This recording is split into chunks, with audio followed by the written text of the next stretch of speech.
Kakalipas lang ng ulan ng gabing iyon. Ang basang aspalto ng EDSA ay parang salamin, sumasalamin sa pulang ilaw ng traffic light na tahimik na nakatayo sa kanto ng Aurora Boulevard. Nagsisimula ng bumigat ang daloy ng trapiko at ang mga busina ay nag-uunahan sa paglikha ng ingay. Ang amoy ng gasolina na humalo sa mamasa-masang hangin ng gabi sa Cubao ay tila isang mabigat na kumot na bumabalot sa lahat.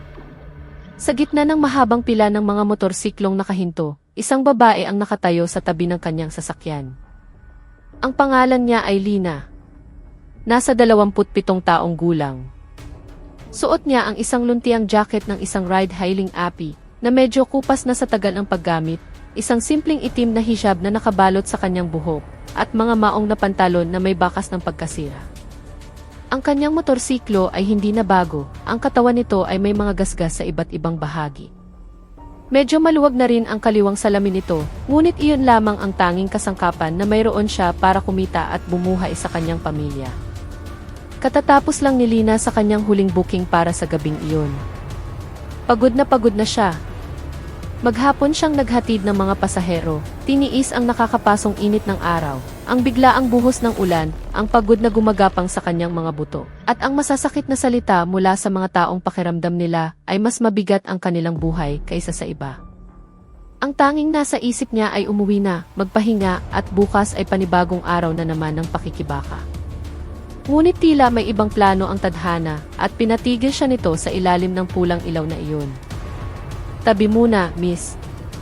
Ang boses na iyon ay walang emosyon, malamig at puno ng otoridad na hindi maaring baliwalain. Lumingon si Lina. 2 pulis ang nakatayo sa gilid ng kalsada. Ang kanilang mga uniforme ay plansado at malinis, ang kanilang mga bota ay kumikinang sa ilalim ng ilaw ng poste, at ang kanilang mga mukha ay walang bahid ng anumang ngiti. Ang isa sa kanila ay may hawak na maliit na flashlight, kahit na maliwanag naman ang kalsada. Bakit po, sir? Mahinang tanong ni Lina, habang nararamdaman ang biglang pagtibok ng kanyang puso. Checkpoint. Huminga ng malalim si Lina. Kabisado na niya ang salitang iyon.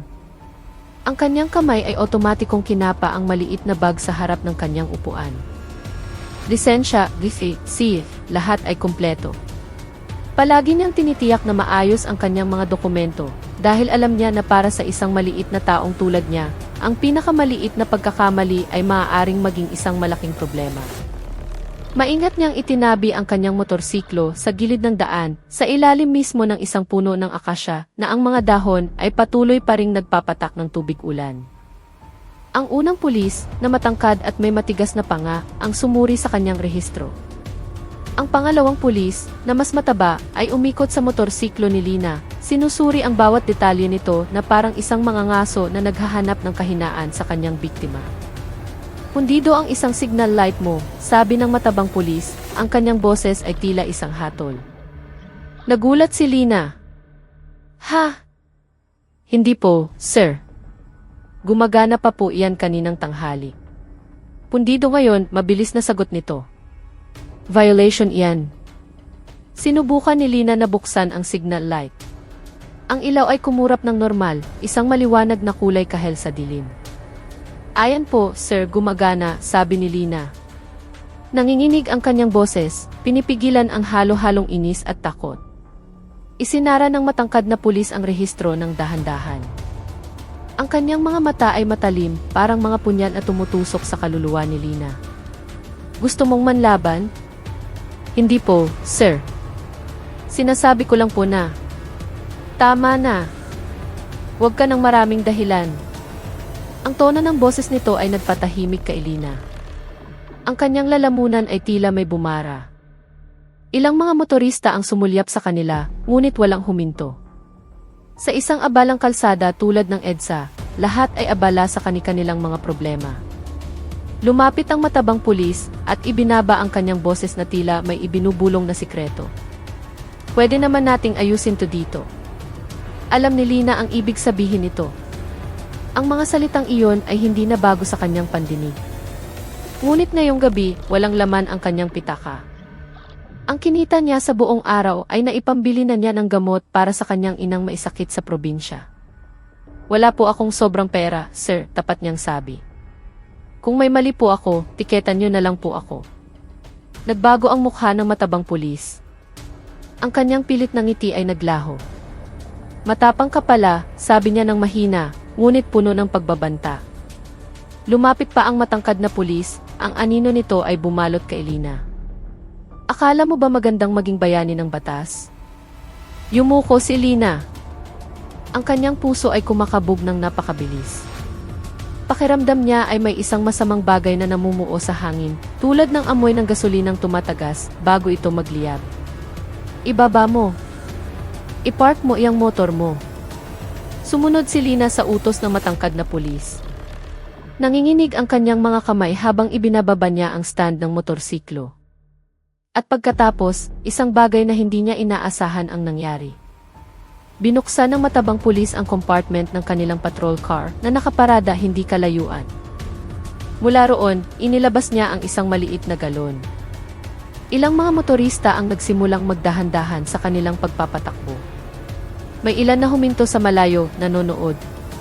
May ilan na palihim na nagre-record gamit ang kanilang mga cellphone. Sir, ano po yan? Halos hindi lumabas ang boses ni Lina. Binuksan ng matabang pulis ang takip ng galon. Agad na kumalat ang masangsang na amoy ng gasolina. Para magtanda ka, sabi niya na parang wala lang. Umatras si Lina ng isang hakbang, ang takot ay nagsimulang gumapang sa kanyang buong katawan. Sir, parang awan niyo na, wala po akong ginagawang masama. Tumayo ang matangkad na pulis sa mismong harapan ni Lina, hinaharangan ang kanyang daan. Ginugulo mo ang gabi namin. Sa sumunod na mga segundo, ang gasolina ay ibinuhos sa motorsiklo ni Lina. Ang mga tilamsik ng likido ay tumama sa gulong, sa makina, hanggang sa ilalim ng upuan.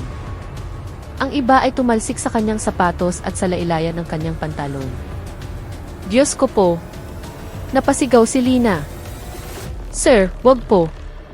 Iyan lang po ang motor ko, ang kabuhayan ko. Sinubukan niyang iharang ang kanyang mga kamay, ngunit ang amoy ng gasolina ay nagdulot ng pagkahilo sa kanyang ulo. Ang kanyang mga binti ay tila nanlambot. Nagsimulang magsigawan ang mga tao sa paligid. Hoy, wag kayong mabaliw. Sobra na iyan. Ngunit, ang matangkad na pulis ay lumingon ng matalim sa mga tao. Sinong makikialam, uhulihin ko. Ang banta ay naging epektibo. Ang mga boses ng pagtutol ay humina at napalitan ng mga takot na bulungan. Umiyak si Lina, ang kanyang mga luha ay humalo sa hindi pa natutuyong tubig ulan sa kanyang mukha. Sir, nagmamakaawa po ako. May sakit po ang nanay ko. Kapag nawala ang motor na to, anong ipapakain ko sa kanya? Tinitigan siya sandali ng matabang pulis. May isang segundong pag-aalinlangan sa kanyang mukha, ngunit agad din itong naglaho. Inilabas niya ang isang pusporo. Click! Ang maliit na tunog na iyon ay narinig ni Lina na parang isang malakas na pagsabog. Sir, wag! Sa isang iglap, nagliyab ang apoy. Ang motorsiklo ni Lina ay nilamon ng apoy. Isang malakas na hush ang narinig kasabay ng nakakapasong init. Napasubsob si Lina paatras, sumisigaw sa matinding takot at kawalan ng pag-asa. Ang apoy ay mabilis na kumalat, tinutupok ang plastik, ang upuan, ang mga kable. Maitim na usok ang umakyat sa kalangitan ng gabi.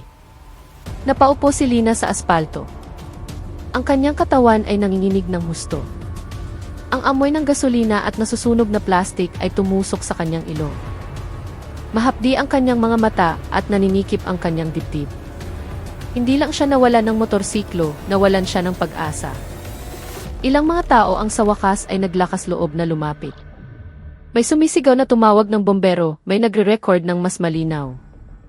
Ngunit ang dalawang pulis ay nakatayo lang na parang walang pakialam, na para bang nagsunog lang sila ng basura. Iyan ang leksyon, malamig na sabi ng matangkad na pulis. Para matuto kang lumugar.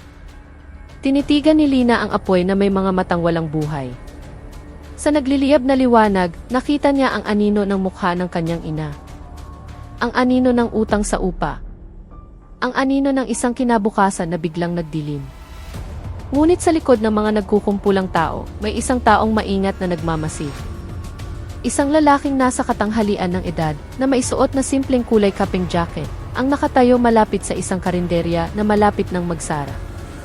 Kalmado ang kanyang mukha, ngunit ang kanyang mga mata ay matalas. Dahan-dahan niyang itinaas ang kanyang cellphone. Hindi lang siya nagre-record, nakilala niya ang lenkana sa dibdib ng matangkad na pulis. Ang paraan ng kanyang pagtayo, ang tono ng kanyang boses. Huminga ng malalim ang lalaki. Ang lakas ng loob ninyo, pabulong niyang sabi. Patuloy pa ring nagliliyab ang apoy. Ang iyak ni Lina ay umalingaw-ngaw sa malamig na gabi. At lingid sa kanyang kaalaman, ang pangyayaring ito ay simula pa lamang. Dahil ang nangyari ngayong gabi ay makakarating sa mga taong hindi nila dapat ginalit. Napatay din ang apoy matapos buhusan ito ng isang nagtitinda sa bangketa ng isang malaking timba ng tubig. Umuusok pa rin ito at ang natira na lamang ay ang itim at sunog na balangkas ng motorsiklo na dating sandalan ng buhay ni Lina. Ang traffic light ay patuloy na nagpapalit-palit ng kulay, tila walang pakialam sa maliit na trahedyang naganap sa ilalim nito. Nakatulala pa rin si Lina sa aspalto. Ang kanyang mga kamay ay nanginginig pa rin ng husto.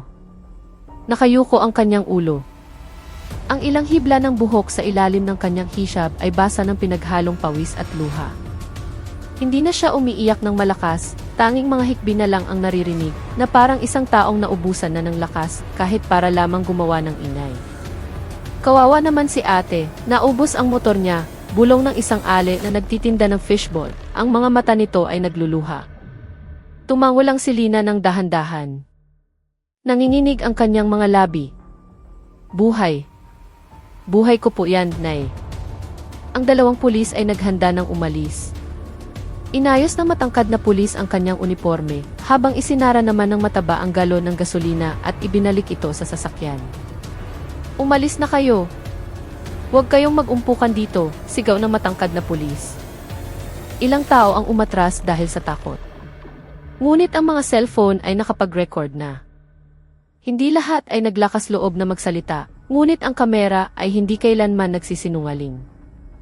Isang binata na nakaitim na jacket ang naglakas loob. Sir, sobra na po yan. Nakita po naming lahat. Lumapit ang matangkad na pulis, ang mukha ay matigas. Gusto mo bang masunog din? Agad na umatras ang binata. Yumuko ito. Wala nang nagtangkang lumaban pa. Tinitigan ni Lina ang likod ng dalawang pulis habang sumasakay sila sa kanilang patrol car at umalis na lang basta, nag-iwan ng wasak na tanawin. Nang mawala na ang tunog ng sirena, ang gabi ay tila naging mas tahimik at mas malungkot. Ang lalaking nakakulay kapeng jacket ay nakatayo pa rin malapit sa karinderya. Ang pangalan niya ay Cesar. 55 taong gulang na siya. Nagsisimula ng mamuti ang kanyang buhok at ang kanyang mukha ay puno ng mga linya ng karanasan. Walang mag-aakala sa kanyang simpleng anyo na dati siyang maihawak na mahalagang posisyon. Ibinaba niya ang kanyang cellphone. Malinaw na na-save ang video. Ang mga mukha, ang mga boses, ang mga lenkana, pati na ang plaka ng patrol car. Dahan-dahang lumapit si Cesar kay Lina. Miss, malumanay niyang sabi. May sugat ka ba? Umiling si Lina. Wala po.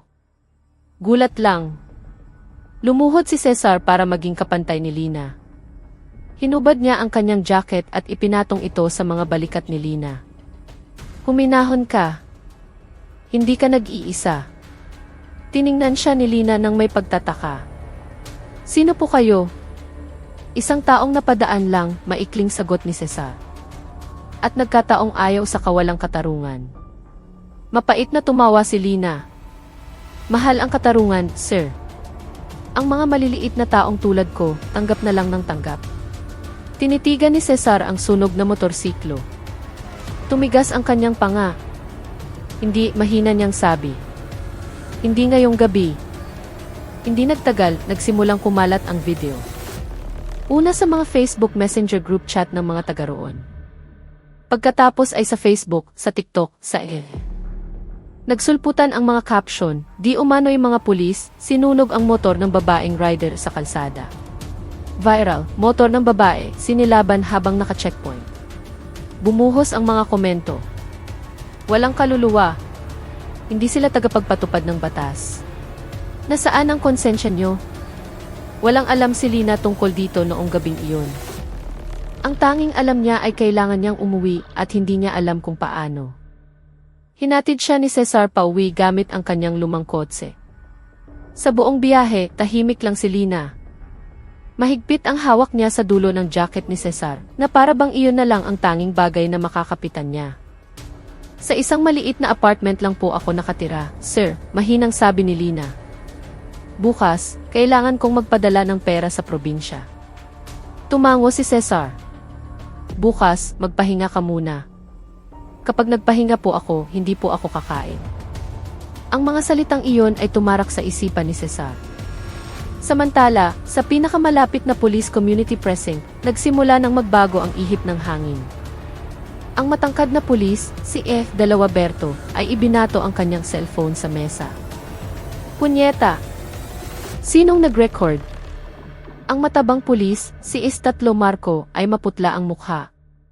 Berto, umabot na sa daan-daang libo ang views. Kalma, umungol si Berto. Sabihin nating ninakaw yung motor o nanlaban yung babae. Pero malinaw ang video, Berto. Lumapit si Berto at tinitigan ng masama si Marco. Gusto mong makalusot o hindi? Lumuwa si Marco. Gusto. Kung ganon, sumakay ka sa kwento ko. Ngunit hindi nila alam, ang video ay nakarating na rin sa isang taong labis nilang kinatatakutan. 2:00 ng madaling araw, tumunog ang telepono sa mesa ni Cesar. Sinagot niya ito ng walang imik. Ang boses sa kabilang linya ay mabigat at tiyak. Nakita mo rin? Maikling sagot ni Cesar. Yung nasa video, sino ng mga bata yan? Huminga ng malalim si Cesar. Teritoryo ng lumamong presinto. Ilang segundo ng katahimikan. Sigurado kang hindi yan gawa-gawa lang. Pinindot ni Cesar ang play, pinanood muli ang video. Sigurado ako. Nandoon ako mismo sa lugar. Nagbago ang tono ng boses sa kabilang linya. Kung ganoon, sobra na ito. Tumayo si Cesar at tumingin sa labas ng bintana. Ang biktima, babae, maliit na tao. Rider. Walang sinuman. Tingnan natin bukas, sabi ng boses. Huwag ka munang gagalaw. Huli na, kalmadong sagot ni Cesar. Gumagalaw na ang taong bayan. Pinutol ang tawag. Kinaumagahan, mabilis na dumating ang araw. Nagising si Lina sa kanyang inuupahang kwarto. Ang katawan niya ay masakit at ang mga mata ay namamaga. Tinitigan niya ang bakanting sulok kung saan karaniwang nakasabit ang kanyang helmet at jacket. Matagal siyang nakaupo at pagkatapos ay tahimik na umiyak. Nag-vibrate ang kanyang cellphone, 10-10 notification. Mensahe mula sa mga kapwa rider. Mula sa mga grupo ng komunidad. Mula sa mga hindi kilalang tao. Ate Lina, nakita namin ang video. Kapit lang, ate. Suportado ka namin. Viral na ang kaso mo, ate. Natigilan si Lina. Viral. Binuksan niya ang isa sa mga video at nakita ang sarili. Umiiyak, sumisigaw, ang kanyang motor ay nasusunog. Nanginginig ng husto ang kanyang mga kamay. Diyos ko po. Hindi nagtagal, may kumatok sa kanyang pinto. Si Cesar ang nakatayo sa labas, may dalang supot ng pagkain at isang brown na sobre. Kain ka muna, sabi niya. Magiging mahaba ang araw na ito. Sir, kasalanan ko po itong lahat. Yumiling si Cesar. Hindi. Kasalanan ito ng kasakiman. Sa istasyon ng pulis, mabigat ang tensyon. Ipinatawag ni General David sina Berto at Marco. Sino ang nag-utos na sunugin iyon? Sigaw ng General. Nagpapatupad lang po kami ng batas ng mahigpit, sagot ni Berto, sinusubukang maging kalmado. Mahigpit o baliw? Alam niyo bang umabot na sa Camp Crame ang video na ito? Hinampas niya ng malakas ang mesa. Maputlang maputla si Marco. Suspendido kayo, pansamantala, malamig na sabi ng General.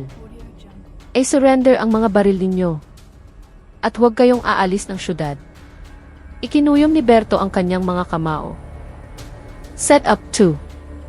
Hindi matalas na sagot ng General. Karma to. Tinawagan si Lina ng tanghaling iyon. Nakatanggap siya ng opisyal na tawag para magbigay ng salaysay. Nanlamig ang kanyang mga kamay. Natatakot po ako, sir, sabi niya kay Cesar. Tiningnan siya ni Cesar nang may kahinahunan. Hindi ka nag-iisa. At tandaan mo ang isang bagay. Ano po?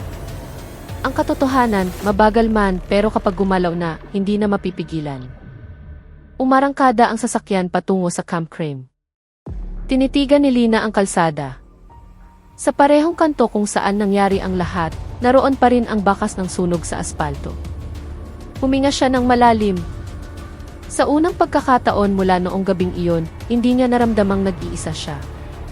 At lingid sa kanyang kaalaman, ang maliit na hakbang niya sa araw na iyon ay magpapabagsak sa mga malalaking tao. Dahan-dahan ang pagpatak ng ulan noong umagang iyon. Hindi malakas, hindi dramatiko. Isang ordinaryong ulan na tila gustong linisin ang mga bakas ng init mula sa mga araw na puno ng galit. Nakatayo si Lina sa harapan ng Philippine National Police Headquarters sa Camp Crame. Hawak niya ang isang brown folder na naglalaman ng kopya ng kanyang sinumpaang salaysay. Ang jacket na ipinahiram ni Cesar ay naibalik na niya, pinalitan ng sarili niyang simpleng jacket. May bakas pa rin ang trauma sa kanyang mukha, ngunit may isang bagay na nagbago. Hindi na siya nakayuko. Sa loob ng gusali, sa isang silid na puno ng mga mamamahayag, nagkikislapan ang mga ilaw ng kamera, at nakahanay ang mga mikropono. Sa upuan ng testigo, nakaupo si Istatlo Marco. Maputla ang kanyang mukha, nanginginig ang mga kamay, ngunit diretso ang kanyang tingin. Inaamin ko, sabi niya sa paos na boses, na ang pagsunog sa motor ng biktima ay ginawa ng walang legal na basehan. Iyon ay isang karumaldumal na gawain at kasama ako sa may pananagutan. Nagkagulo ang silid. Nagsigawan ang mga mamamahayag, nag-uunahan sa pagtatanong. May utos ba mula sa nakatataas? Ipinikit ni Marco ang kanyang mga mata sandali. Mayroon pong kultura, dahan-dahan niyang sabi. Isang kultura ng panggigipit sa mga mahihina para sa tara at kapangyarihan.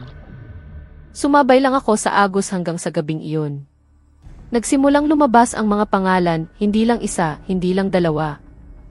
Ilang mga opisyal sa gitnang antas ang nadawit at nasaksihan ng buong bansa ang lahat ng live. Samantala, sa isang hiwalay na silid, nakatulala si Dalawaberto. Nakaposas ang kanyang mga kamay. Blanko ang kanyang tingin. Hindi na siya ang aroganteng pulis sa ilalim ng pulang ilaw. Wala na ang malinis na uniforme. Wala na ang tonong nagbabanta. Tanging isang lalaki na sa wakas ay humaharap sa bunga ng kanyang mga ginawa. May pagkakataon kang magsalita, sabi ng investigador. Maikling tumawa si Berto. Huli na ang lahat. Alam niya na ang apoy na sinindihan niya noong gabing iyon ay hindi lang tumupok sa motorsiklo ni Lina, kundi sinunog din ang kanyang karera at ang kanyang kalayaan. Nang hapong iyon, isang huling press conference ang ginanap. Si General David mismo ang tumayo sa podium. Humihingi kami ng paumanhin sa publiko, mariin niyang sabi. Hindi lang ito tungkol sa dalawang tiwaling pulis. Ito ay tungkol sa paglilinis ng buong sistema. Huminto siya sandali at pagkatapos ay nagpatuloy at para kay Miss Lina, may utang na katarungan sa iyo ang bayan. Itinutok ng mga kamera si Lina na nakatayo sa gitna ng mga tao. Nagulat siya at nagsimulang mamasa ang kanyang mga mata. Lumapit si Lina sa mikropono. Nanginginig ang kanyang kamay habang hawak ito. Hindi po ako bayani, mahina ngunit malinaw niyang sabi. Isa lang po akong ordinaryong babae na gustong umuwi ng ligtas. Natahimik ang lahat. Hindi po ako naghahanap ng ganti. Ang gusto ko lang po ay wala nang sinuman ang dumanas ng dinanas ko. Tumulo ang kanyang luha, ngunit sa huli, lumakas ang kanyang boses. May natutunan po ako. Kapag ang maliit na tao ay naglakas loob na magsalita, at ang mga taong tama ay hindi na nahimik, nabubuhay ang katarungan. Umugong ang palakpakan. Hindi isang formal na palakpakan, kundi isang palakpakan na taos puso. Lumipas ang ilang linggo. Umusad ang kaso sa korte. Ang hatol ay ibinaba, hindi magaan, walang paligoy-ligoy. Ang mga pangalan na dati ay tila hindi kayang galawin ay nakatala na ngayon sa madilim na kasaysayan ng institusyon at naitala ito ng publiko. Isang magandang umaga, sa isang maliit na talyer ng motor, nakatayo si Lina sa harap ng kanyang bagong motorsiklo. Hindi ito isang mamahaling motor, ngunit sapat na. Ito ay mula sa donasyon ng libu-libong tao na naniwala sa kanya. Nakatayo si Cesar sa di kalayuan, may maliit na ngiti sa kanyang mga labi. "Maaari ka nang magsimula ulit," sabi niya. Tumango si Lina. "Hindi lang po magsisimula, sir. Gusto kong mas malayo ang marating." Naging aktibo na siya ngayon sa pagtulong sa komunidad ng mga babaeng rider, nagbibigay ng simpleng kaalaman sa batas, at nagbabahagi ng kanyang kwento, hindi para buksan ang sugat, kundi para maiwasan ang mga bagong sugat. Nang hapong iyon, nakaupo sina Lina at Cesar sa parehong karinderya, kung saan nagsimula ang lahat.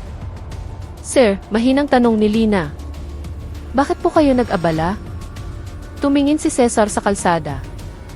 "Dahil kung nanahimik ako," sagot niya, "ang unipormeng iyan ay mananatiling panakot, sa halip na maging proteksyon." Umiti ng bahagya si Lina. "Salamat po." Tumango si Cesar. "Salamat din sa iyo. Ipinaalala mo sa akin kung bakit ako nanumpa noon." Ang pulang ilaw sa kanto ng EDSA at Aurora Boulevard ay patuloy pa ring nagpapalit ng kulay. Ang mga tao ay patuloy pa ring dumadaan.